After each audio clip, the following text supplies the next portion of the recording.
Now, during the ratification debate in the state of New York, Hamilton, Madison, and John Jay wrote a lot of newspaper essays to explain why the Anti-Federalists were wrong.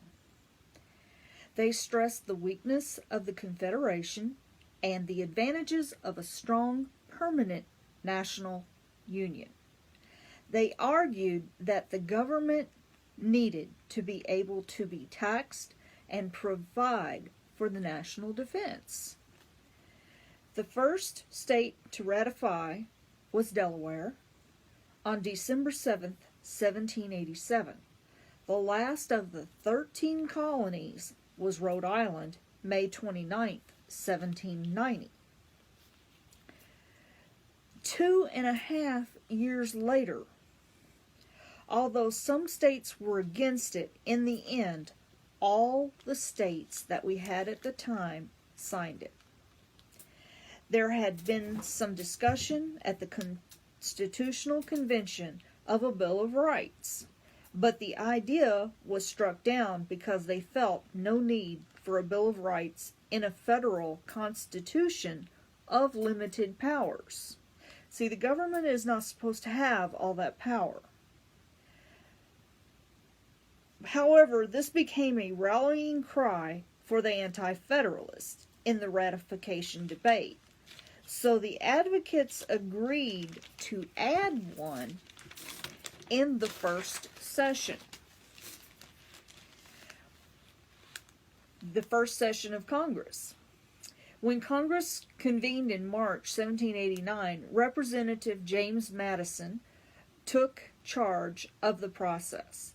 Only 18 months before, as a member of the Philadelphia Convention, Madison opened a Bill of Rights, but he wanted above all for the new Constitution to be ratified, and if possible, have the widest of popular support.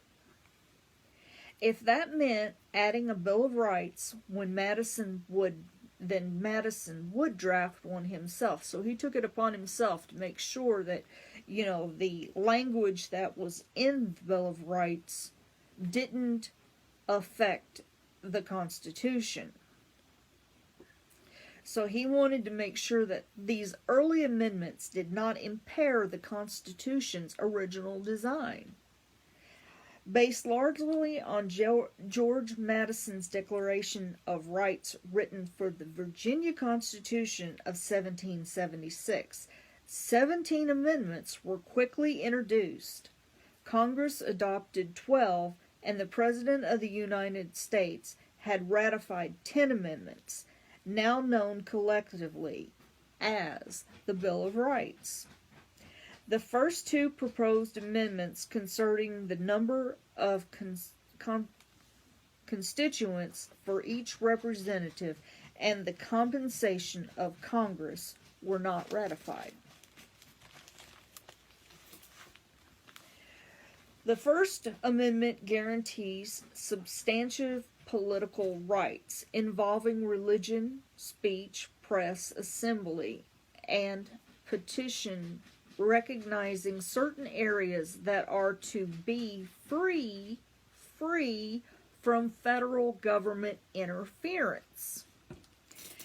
The Second Amendment guarantees an individual the right to keep and bear arms. The next 6 amendments deal with more procedural political rights, mostly restraints on criminal procedure that regulate the exercise of government law and the enforcement of power so that it is not arbitrary or excessive. The Bill of Rights also includes important property protections. The Second Amendment prohibits confiscation of arms. The Third Amendment prohibits the lodging of troops in any home. The Fourth Amendment prohibits unreasonable searches and seizures of persons, homes, papers, and effects. Now, the Fifth Amendment says that no person shall be deprived of life, liberty, or prosperity without due process of law, nor shall private property be taken for public use without just compensation. The Eighth Amendment prohibits excessive bail and fines, as well as cruel and unusual punishment and additional protection of property in one's person. The Ninth Amendment and 10th briefly explain the Constitution and address the confusion which was Madison's concern that may arise from misreading the other amendments to imply unlimited federal powers.